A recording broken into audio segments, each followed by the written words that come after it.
everybody. Bit of the lurgy tonight, so I'll just wait to see who starts. Don't expect many people because it's Christmas Eve. Hello, Helena. Hi, Linz. So I believe people are going rushing around mad today. Last minute Christmas shopping. I'm going to do a few last bits tomorrow, which is always really good because the sales have started on Christmas Eve. So I should save everything to the last minute, but I don't. So how is everybody doing tonight? It's Christmas Eve. I have to say, and I have to be honest about Christmas, I can't believe we follow the same BS every year. It's like freaking Groundhog Day. That's how it feels sometimes about Christmas. See my tray in the background? Reluctantly put that up. I am a bit of a bar humbug as I get older. So it's lovely to see everyone tonight. How are you? Are you guys looking forward to Christmas? Hit me up, yes or a no. I have a very mixed views. Could because I'm getting old and miserable.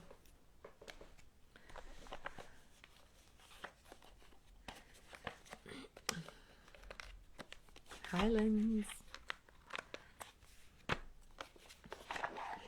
I bought some new tarot cards the other day. They're called Gold Foil Tarot.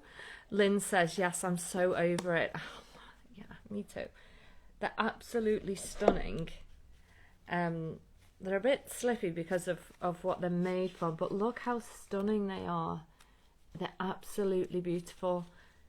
Type 1 me says, Ree says, can't believe it's Christmas Eve tomorrow. I know, it's...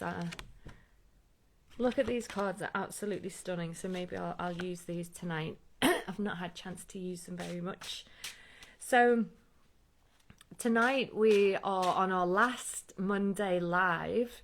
And tonight is going to be about the Crown Chakra. Now, how long this lasts, I'm not sure. If there's anything you want me to do or talk about while you have me for a little while, then please just put in the comments and I will do my best. Or if you think this live would interest anybody, feel free to share it. I don't know how it works with lives like this, but I think you can share it. And it really helps, I think, with the algorithms, I believe, if you comment something. So if you just comment hi, that I'd really appreciate it, because I think it helps people see this. I'm not quite sure how it works. Last week, if you didn't watch it, I did live tarot readings, which were really cool because we were on the third eye chakra. So I thought we'll give it a go. No, there's not going to be a meditation as such tonight. It's going to be more of a myth, and then I'm just going to go with the flow. So there's some things that I really want to share with you. So there won't be necessarily a meditation tonight. But what I will encourage you to do, Sarah says it was awesome last week. Thank you, Sarah. What I will encourage you to do, which is what I always do, pre-session, if you like, I always get my little bowl and give it a bit of a tap, and I always try and find a spot that needs clearance. A bit difficult for me to do sat down. But my little ritual to get me in the zone is to use this, and I just kind of go over the chakras with it. And obviously I do my Four Guides meditation as well, which I encourage you to do. So if you want, we can all do that together now. So I just suggest that you maybe close your eyes if it feels safe to do so, if you're not driving. Get to the place of stillness within.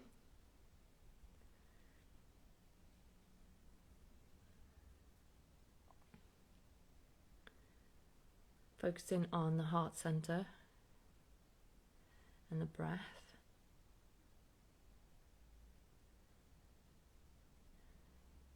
Taking any outward awareness within.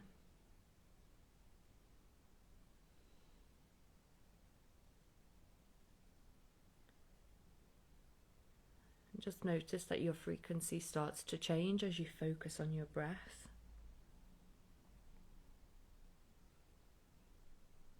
And I want you to get a sense of, imagine your spiritual father stepping in on your right, standing close to you on your right.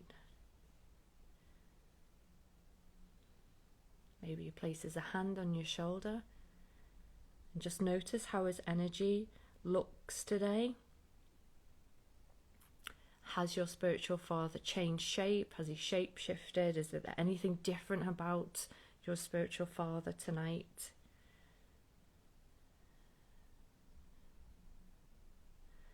And then on the left hand side, your spiritual mother stands to join you.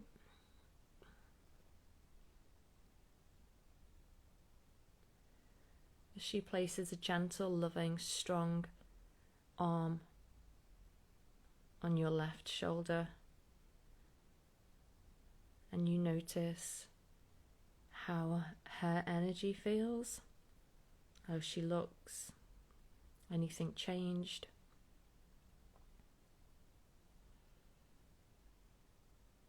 And just feel their loving presence.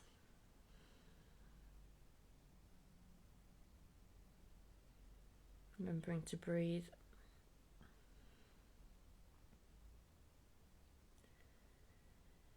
And then in comes your third guide, female guide, who places a hand or two hands on the back of your heart chakra, helping you give love and compassion. Notice any changes. And then out in front of you is a male guide who receives. And just notice any changes in their energy.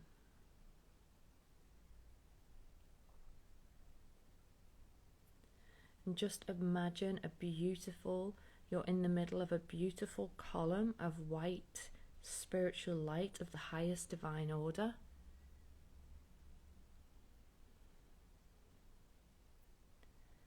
And imagine the connection from your crown chakra right through to the highest spiritual of divine order. And you're connected to that level of spiritual alignment and guidance and wisdom.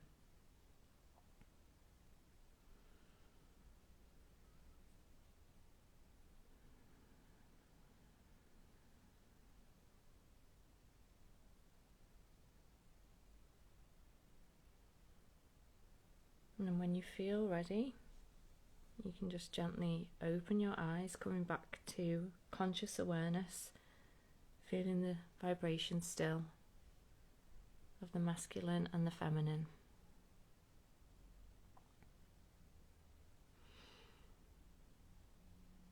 Okay, so if any of you do work of that kind, this is the thing that I always do to kind of get me in the zone.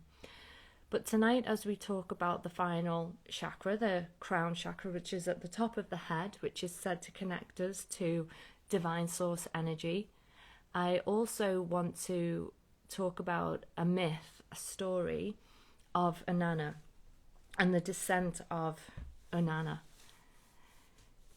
And when I've been researching lately, because I have I'm holding a webinar in January the 12th, and it's called the Spiritual Wheel of the Year, because there are so many kind of cosmic changes happening within astrology that 2025, they're saying is the year that changes everything.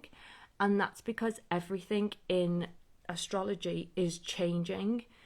And I go deeper into this, obviously, on the webinar. And it's really important that you understand that 2025 is going to shape humanity to a level where we reset in a way. We reset the following year in 2026. So what 2025 is offering us is a complete shift in our human experience. How that will unfold, I don't know. But what it is going to do, because we're shifting elements, so we're shifting from water and earth into fire and earth. And it's a big shift for different reasons. And I've been researching quite a bit on the different kind of ways I can piece this together, not just through astrology, but through the chakra system, through the Sefer Yetzirah as well, which is the Kabbalah tree of life. And what this really can, what I can take from all of the different practices and try and piece them into some type of narrative that will help you understand what this is saying about where 2025 and beyond is going to go. And changes are never ever easy. Changes are super difficult because most of us don't want to change. We like it where we are in our comfort zone. And you know, society, we get used to certain things. We actually get used to things being really difficult and uncomfortable. They just become the norm because it only takes a certain amount of time and then we're just complacent to it. We forget, if we live next to a sewer, we would smell that disgusting sewer smell, but after a certain amount of time we wouldn't even notice it anymore. And that's what happens in society. That's what happens on a whole. We just get used to the way things are. And the outer planets, that Pluto, Uranus and Neptune, are the strongest planets, that the furthest away, and they move really, really slowly. And they set the tone for generations because they take so long to move. They are all shifting, they are all moving forward. They are not going to be where they are today. They are moving, and for it to happen in the alignment it's going to happen is such a rare deal because of the slowness and the speed that these planets move. They all move at different rates and different timescales. It's very, very rare to have them all moving and shifting at one time. It's super rare and it's so potent. And what 2025 really is about is the consciousness shift, because these outer planets, the strongest planets, are generational, and it's going to change the tone of humanity and consciousness to what? I don't know, but the element it's shifting into is air and fire. So we've been very much in an earth and water. Sorry, one sec. Sorry, can I just ask, is this landing with people at all? My head's just been full of all of this at the weekend. I felt like we were blocked in again at the weekend because the weather was so awful. So all I did was just immerse myself in this stuff. So I'm trying to be as coherent as I can at this point. So hopefully it lands with people. Okay, that's great to know. So at the moment we are in like the element of earth and water, very nurturing, but very sensitive, driven by emotions as well. So grounding energy, water-based. We're going to move out of that and we're going to go into air and fire. So it's like this combustion. It's this like explosive energy. Can be very spiritual as well, but different to what we've been used to. A much faster pace of what we've been used to. You know, you get air and fire, how they blend together, and you know where that can go really. So the reason I wanted to talk about it today, I guess, is because the Crown Chakra is ruled by Neptune, right? So Neptune, the water god, yeah? That's at the crown. Okay, the Neptune is ruled by Pisces, and it's at the very end of the zodiac wheel.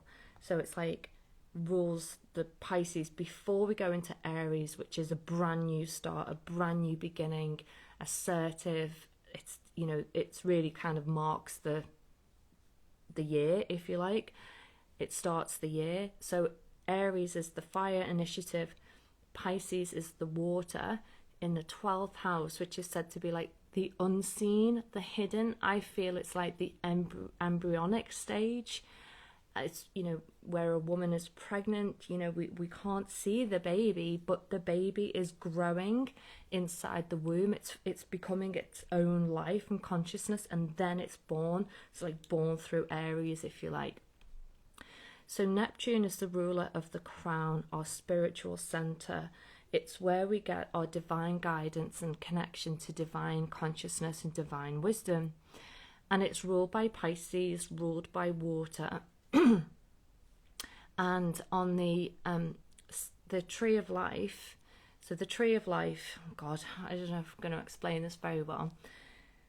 In the Kabbalistic teachings is the tree of life. You will have seen the diagram, kind of two pillars and in the middle, and it's these kind of emanations of God, if you like, from human consciousness. Neptune, the crown, a human comes in, goes through these like emanations, these called the Sephiro, goes through different initiations, and at the bottom is our tether into Malkuth, which is the earth, which is the physical, which is here. So this crown chakra, because it's ruled by Neptune is one of the outer planets who are making a significant alignment with the other outer planets that I said, and shifting signs as well. So there's a couple of multifaceted things going on with these outer planets. It's really being activated. So it's activating, if you like, a real spiritual gateway. That on its own is beautiful, but that is not the end of it at all. That is probably like the pinnacle of it, if you like. That's the initiator of it, because what it also does is it connects to another two super spiritual portals in the tree of life. And you've got, let me just check I get this right, you've got Kether, Shokmar and Binah, right? They are the three Sephiro that are called a supernal triangle in the tree of life. So the tree of life is like four worlds like this, right? This is the spiritual one, the bottom one is the earth one. So this supernal triangle is your crown chakra, your third eye, and actually your throat / root. I'll tell you why. So you've got your crown chakra being Neptune, you've got your third eye being Uranus, and you've got your throat Saturn, which is your throat / root, as we know it in the chakra system, all being activated, which is really rare. And you'll, if you join the webinar, you can go to my link tree. There should be a thing to join the webinar. It's 25 quid, or it's free if you join the Elevate course membership. So this supernal triangle is being super activated. It's a complete rare celestial alignment. It's activating all of the chakras because we have a 7-planet alignment happening. So it's activating all of the chakra gates. There are other planets in there as well, which are kind of hidden knowledge, if you like. Pluto, it's the secret knowledge in the tree of life. That's also being activated. So big time shizzle is going to go down in 2025, leading to 2026. The reason is, as well, 2025 is a 9 number in numerology. To start again, it starts on a 1, not a 10. So, you know, you add the numbers together and you get a 1 when you do 10. 1, 0 is 1. So we're coming into a completion cycle, if you like, with 2025 is going to be a year of completion, to reset, be reborn, have whatever happens to us with humanity and consciousness and the earth, to start a new cycle in 2026. And the reason why that is also important is because there are 10 Sephiroth, then it goes back up into the spiritual world. So everything is kind of having this complete activation. And the crown chakra is really important because it's ruled by Neptune, and it sits at the very top of the tree of the supernal spiritual triangle in the tree of life. Neptune is the nothingness, it's the kind of 0 point, the Kether, and then it goes to Chakma, which is it splits into two. So nothing splits into two. It goes into Saturn, and Saturn creates it into a reality. So Saturn is a planet that comes with a lot of stress and tension, but it's actually the planet that creates on this reality, because it also rules the root as well, the earth, the physical plane. So there's so much happening, and I felt like I needed to explain a little bit, but I've probably lost you all by now, because the crown chakra is what we're talking about today, and it's probably going to be the thing that we all start to have an activation of in 2025, but really 2026 as well. Does that resonate with people? Do you have any questions? I might not have explained it very well, but I think I've done my best.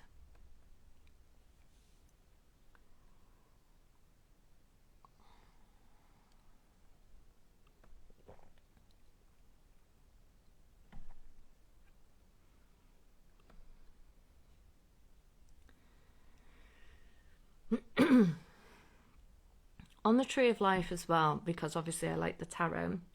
So there are 22 paths on the tree of life, and I do not know what the paths are particularly. I've just not paid it any attention. I will one day, but it's just too much to get my head into. But what I have looked at are the 3 paths in the spiritual supernal triangle, and what major arcana rules that. Now, I love the major arcana because they're so archetypal in everybody's psyche. So we've got the path of the Fool, okay, so the 0, the starting from nothing point, which rules Neptune, and that is infinite potential and the spark of creation. It represents limitless possibilities before form takes shape.